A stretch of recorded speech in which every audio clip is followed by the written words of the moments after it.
Hay una pregunta que los libros de texto españoles llevan 3 siglos esquivando. Una pregunta que incomoda en los palacios, que molesta en las cortes y que el poder prefiere que no se haga en voz alta. ¿Y si la familia que lleva gobernando España desde 1700 es la misma familia que la ha hundido una y otra vez cada vez que ha tenido la oportunidad? ¿Y si detrás de cada guerra civil, de cada colonia perdida, de cada constitución pisoteada, de cada momento en que España estuvo a punto de convertirse en una nación moderna y no pudo, hay siempre el mismo apellido? Borbón. Piénsalo un momento. En 1700 llegaron al trono y en su primer siglo de gobierno, España perdió Gibraltar, perdió Menorca, perdió Flandes, perdió Nápoles, perdió Sicilia y cedió el monopolio del comercio de esclavos con América a los británicos. En 1808 entregaron el país a Napoleón sin disparar un solo tiro. En 1812 el pueblo español escribió con su propia sangre una constitución que prometía libertad y derechos y el primer Borbón que pudo hacerlo la destruyó.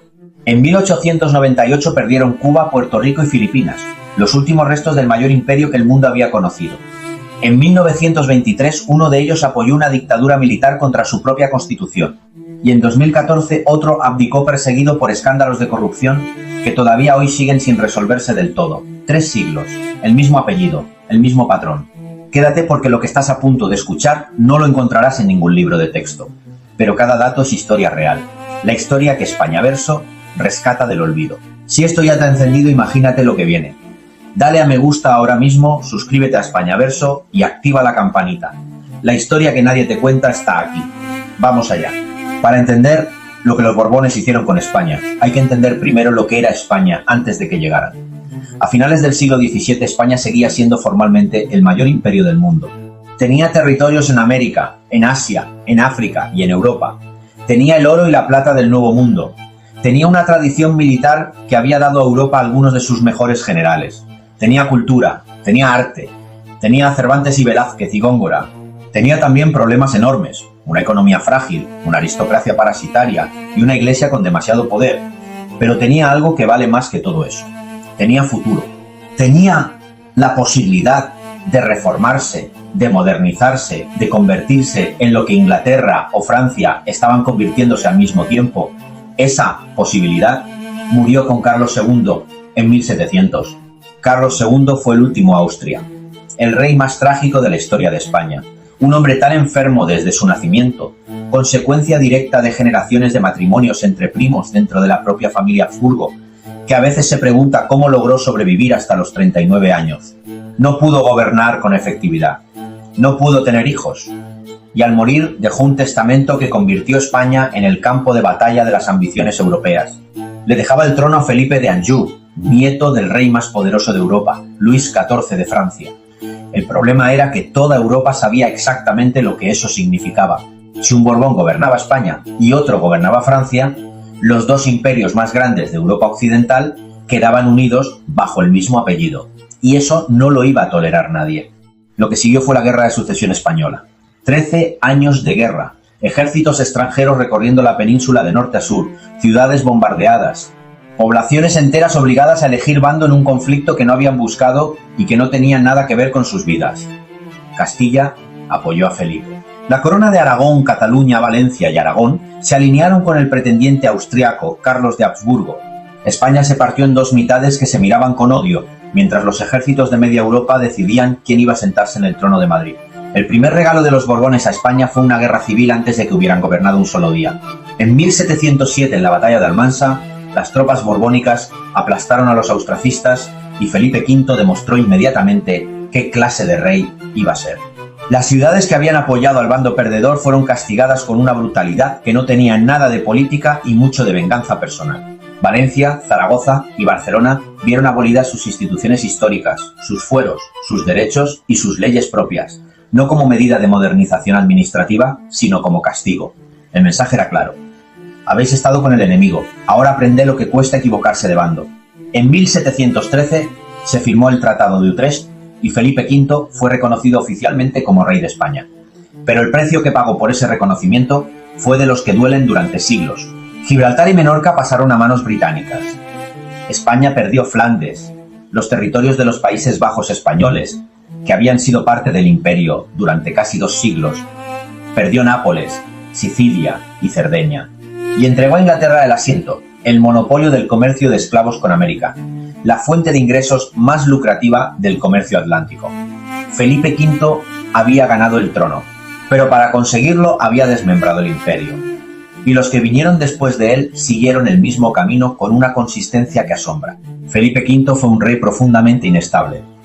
Sufría episodios depresivos graves que le tenían semanas en la cama sin salir, sin lavarse, sin recibir a nadie, hablando solo y llorando sin razón aparente. En sus peores momentos creía que el sol le atacaba personalmente cuando salía a cabalgar. La mujer que realmente gobernó España durante gran parte de su reinado fue su segunda esposa, Isabel de Farnesio, una italiana de carácter de hierro que utilizó la corona española como moneda de cambio en sus propios juegos diplomáticos para conseguir tronos italianos para sus hijos. España no era para Isabel de Farnesio una nación que gobernar, era una herramienta que utilizar. En 1724 Felipe V abdicó en su hijo Luis I, probablemente en un momento de lucidez en el que fue consciente de que no estaba en condiciones de gobernar. Luis I murió de viruela a los 17 años después de solo 8 meses en el trono. Felipe volvió a asumir el poder más inestable que antes y gobernó hasta su muerte en 1746, dejando un país más débil que el que había encontrado. Su hijo Fernando VI intentó algo diferente. Fue un rey discreto, poco brillante pero honesto, que al menos tuvo la sensatez de mantenerse fuera de las guerras europeas y dejar que España respirara un poco. Pero Fernando VI llevaba dentro la misma fragilidad mental que su padre. Cuando murió su esposa Bárbara de Braganza en 1758, el rey se derrumbó completamente. Se encerró en el palacio de Villaviciosa de Odón. Dejó de gobernar, dejó de comer con normalidad, llegó a morder a los sirvientes que intentaban atenderle. Murió en 1759 sin hijos, consumido por una locura que ningún médico de la época supo tratar porque en realidad nadie entendía lo que le pasaba.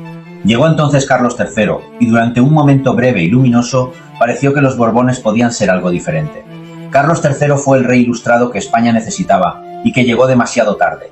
Reformó la administración, impulsó la industria, modernizó las infraestructuras, expulsó a los jesuitas que controlaban demasiado poder, intentó meter a España en el siglo XVIII mientras la mitad del país todavía vivía mentalmente en el siglo XVI. Fue un rey que trabajó, que pensó, que intentó, y aún así España siguió perdiendo. En la Guerra de los 7 Años los británicos tomaron La Habana y Manila, las joyas del comercio americano. España la recuperó en 1763, pero a cambio entregó Florida. Apoyó la independencia de los Estados Unidos contra Inglaterra en 1776 creyendo que debilitaría a su rival atlántico y consiguió que los americanos aprendieran que los imperios podían caerse y que esa lección se exportara de vuelta a las colonias españolas en América. Cada decisión correcta tenía un coste. Cada victoria ocultaba una derrota futura. Carlos III murió en 1788 y con él murió la única oportunidad real que tuvieron los Borbones de salvar lo que quedaba, porque lo que vino después fue Carlos IV. Y Carlos IV fue exactamente lo que España no necesitaba en el peor momento posible de la historia europea. Débil, inseguro, incapaz de tomar una decisión sin consultar a su favorito Manuel Godoy, un militar advenedizo que gobernó España como si fuera su hacienda personal, mientras la Revolución Francesa cambiaba el mundo a pocas horas de la frontera. En 1793 España entró en guerra contra la Francia revolucionaria y perdió. En 1795 firmó el humillante Tratado de Basilea, cediendo la isla de Santo Domingo. Y entonces cometió el error que sellaría el destino del imperio. Se alió con Napoleón. Se puso del lado del hombre que quería controlar Europa entera, creyendo que eso les protegería. En 1805, en la batalla de Trafalgar, una flota combinada franco-española fue destruida por Nelson y España perdió el control de los mares para siempre. Sin dominio naval no hay comercio colonial. Sin comercio colonial no hay imperio. La lógica era implacable y los Borbones no la vieron venir o no quisieron verla. En 1807, con el Tratado de Fontainebleau, Carlos IV firmó el documento más suicida de la historia española. Autorizó el paso de tropas francesas por España para invadir Portugal. Era como dejar entrar al lobo en casa con la excusa de que iba a cazar al vecino. En marzo de 1808, las tropas francesas que supuestamente estaban de paso llevaban meses instaladas en ciudades españolas. El pueblo lo vio. Los militares lo vieron. Pero Carlos IV no lo vio, o no quiso verlo. Su propio hijo, Fernando, conspiró contra él, lo que provocó el motín de Aranjuez, que terminó con Godoy arrestado y Carlos IV aterrorizado abdicando en su hijo. Napoleón los llamó a ambos a Bayona, y allí los dos Borbones, padre e hijo, se pelearon entre ellos como dos niños, disputándose un juguete, mientras el corso los miraba con el desprecio de quien ya ha tomado su decisión. Fernando le devolvió la corona a su padre. Su padre se la entregó a Napoleón, y Napoleón puso a su hermano José Bonaparte en el trono de España. Los Borbones habían entregado España sin derramar una sola gota de su propia sangre. Lo que pasó a continuación es una de las páginas más extraordinarias y más dolorosas de la historia española. El pueblo que sus reyes habían abandonado decidió pelear solo. El 2 de mayo de 1808 Madrid se levantó en armas. No hubo orden, no hubo generalas, no hubo rey. Hubo panaderos y tenderos y artesanos y campesinos agarrando lo que tenían a mano para enfrentarse al ejército más poderoso del mundo. Los franceses respondieron con las ejecuciones en masa que Goya inmortalizó en sus pinturas. Y España entera se encendió. 6 años de guerra de guerrillas, más de 300.000 personas muertas, la economía arrasada, las ciudades bombardeadas, la industria destruida, el campo quemado. Y al final, en 1814, Napoleón fue derrotado y España resistió. El pueblo español había ganado lo que sus reyes habían perdido. Y entonces volvió Fernando VII. Y lo primero que hizo fue traicionar a todo el que había luchado para que él pudiera volver. La Constitución de 1812, aprobada en Cádiz en medio de la guerra, era el documento más avanzado que España había producido nunca. Reconocía la soberanía nacional, establecía una monarquía constitucional, garantizaba derechos y libertades que los españoles llevaban siglos esperando. Fernando VII la derogó en cuanto puso un pie en España. La llamó un papel sin valor. Persiguió a los liberales que la habían escrito, los encarceló, los exilió, los ejecutó, restauró el absolutismo como si los 6 años de guerra no hubieran ocurrido, como si los 300.000 muertos no hubieran muerto por algo. Fue la traición más grande de la historia española moderna, y la cometió un Borbón contra el pueblo que había derramado su sangre para traerlo de vuelta. Mientras Fernando VII destruía las esperanzas de los españoles en casa, en América las colonias empezaban a sacar sus propias conclusiones. Si los Borbones eran capaces de entregar España a Napoleón, sin resistencia, y luego traicionar a su propio pueblo cuando volvían, ¿qué motivo había para seguir siendo parte de un imperio gobernado por ellos? Bolívar, San Martín, Hidalgo, O'Higgins. Los libertadores americanos no luchaban solo contra España. Luchaban contra el ejemplo de lo que los Borbones habían demostrado ser. Argentina en 1816, Colombia en 1819, México y Perú en 1821, Venezuela, Chile, Bolivia, Ecuador, Uruguay. Uno por uno los virreinatos se independizaron y España no pudo hacer nada porque su ejército estaba agotado, su economía destrozada y su rey ocupado persiguiendo a los liberales que podrían haber salvado el país. Fernando VII murió en 1833 dejando como herencia final una guerra civil. Sin hijos varones había derogado la ley sálica para que su hija Isabel pudiera heredar el trono. Su hermano Carlos María Isidro no lo aceptó y España entró en las guerras carlistas, no una. 3 guerras civiles en menos de 50 años.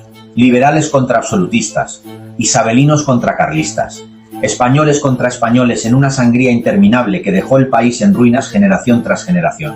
Todo por la decisión de un Borbón de anteponer los intereses de su hija a la estabilidad del país. El patrón se repetía con una precisión que asombraba. Isabel II fue reina pero nunca gobernó de verdad. Su reinado fue un caos permanente de gobiernos que duraban meses, golpes de estado, pronunciamientos militares y escándalos de palacio que dejaban a los españoles con la sensación de que la corona era un circo antes que una institución. En 35 años tuvo más de 30 gobiernos. La corrupción era sistémica. El caciquismo controlaba las elecciones desde los pueblos más pequeños hasta las capitales de provincia. En 1868 el pueblo se hartó.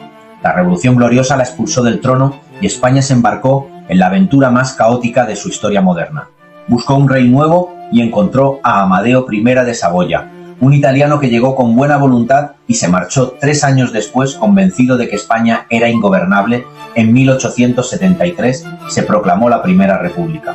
Duró menos de 11 meses. Hubo 4 presidentes, cantones que se independizaban, levantamientos en todas las direcciones. El Estado se disolvía en tiempo real. Y en 1874 volvieron los Borbones. Alfonso XII llegó al trono con la promesa de estabilidad y durante un tiempo pareció que funcionaba. La restauración borbónica creó un sistema político artificial de turno pacífico donde liberales y conservadores se alternaban en el poder mediante el fraude electoral organizado y el caciquismo institucionalizado. No era democracia, era la simulación de democracia, pero al menos era estabilidad. hasta que Alfonso XII murió con 27 años en 1885, dejando un hijo que todavía no había nacido. La regencia de María Cristina de Habsburgo mantuvo el país unido hasta que Alfonso XIII llegó a la mayoría de edad. Pero los problemas se acumulaban. En 1893, la guerra de Melilla abrió la herida del norte de África que sangraría durante décadas. En Cuba, los mambises se levantaban y la prensa estadounidense llevaba meses preparando el terreno para la intervención. En 1898 llegó el desastre final. Estados Unidos declaró la guerra a España con el pretexto de la explosión del acorazado Maine en La Habana. En 4 meses de conflicto, España perdió Cuba, Puerto Rico y Filipinas. El último resto del mayor imperio que el mundo había conocido desapareció en un verano. El 98 no fue solo una derrota militar. Fue el momento en que España miró al espejo y no reconoció lo que veía. Una nación que había sido la primera potencia del mundo convertida en un país periférico de segunda fila, que acababa de perder una guerra relámpago contra una república de apenas 120 años de historia. Alfonso XIII gobernó en el siglo XX como si viviera en el siglo XVIII. Su reinado fue una acumulación de oportunidades perdidas, de conflictos mal gestionados y de decisiones que siempre priorizaban la supervivencia de la corona sobre el bienestar del país. En 1921, el desastre de Annual fue la mayor derrota militar española del siglo XX.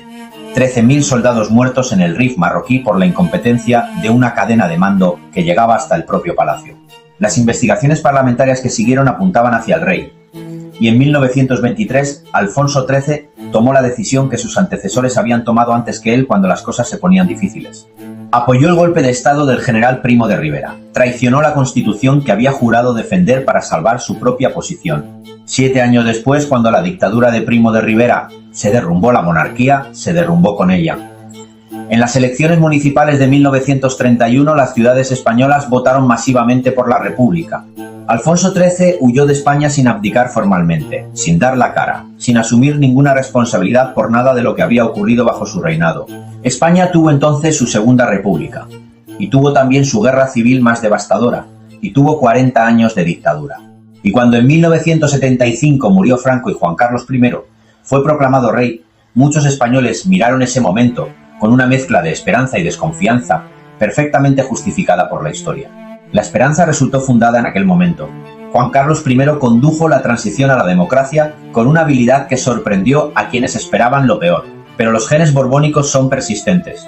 En 2014 Juan Carlos I abdicó en su hijo, Felipe VI, en medio de escándalos de corrupción que incluían cuentas en el extranjero, comisiones ilegales y una exnuera investigada por fraude fiscal. El rey que había salvado la democracia española terminó su reinado huyendo a Abu Dhabi para evitar la justicia española. El patrón se repetía una vez más con una fidelidad casi poética a sus antecesores. Felipe VI ha intentado ser diferente. Ha mantenido distancia de los escándalos familiares, ha gestionado con más seriedad la imagen de la institución y ha demostrado, en momentos críticos, como el intento de independencia de Cataluña en 2017, una firmeza que sus predecesores rara vez mostraron cuando las cosas se complicaban. Pero Felipe VI gobierna en un país que lleva 3 siglos preguntándose lo mismo. ¿Para qué sirve esta familia? ¿Qué ha dado España a cambio de todo lo que ha perdido mientras los Borbones estaban en el trono? Gibraltar sigue siendo británica. Las colonias americanas llevan 2 siglos siendo naciones independientes. Las constituciones que el pueblo español escribió con su sangre fueron destruidas o ignoradas una por una. Las guerras civiles que desangraron el país tuvieron siempre un Borbón al principio o al final del relato. La pregunta con la que empezamos este vídeo sigue sin respuesta oficial, pero la historia tiene su propia forma de responder las preguntas que el poder prefiere no hacer. Y esa respuesta lleva 300 años escribiéndose con el mismo apellido en los momentos más oscuros de la historia española. Esta ha sido la historia que Españaverso rescata del olvido, la historia real, la que emociona, la que incomoda y la que nadie te contó. Si has llegado hasta aquí es porque te importa la verdad. Dale a me gusta, comparte este vídeo con alguien que merezca conocer esta historia y suscríbete a Españaverso, porque esto no ha hecho más que empezar.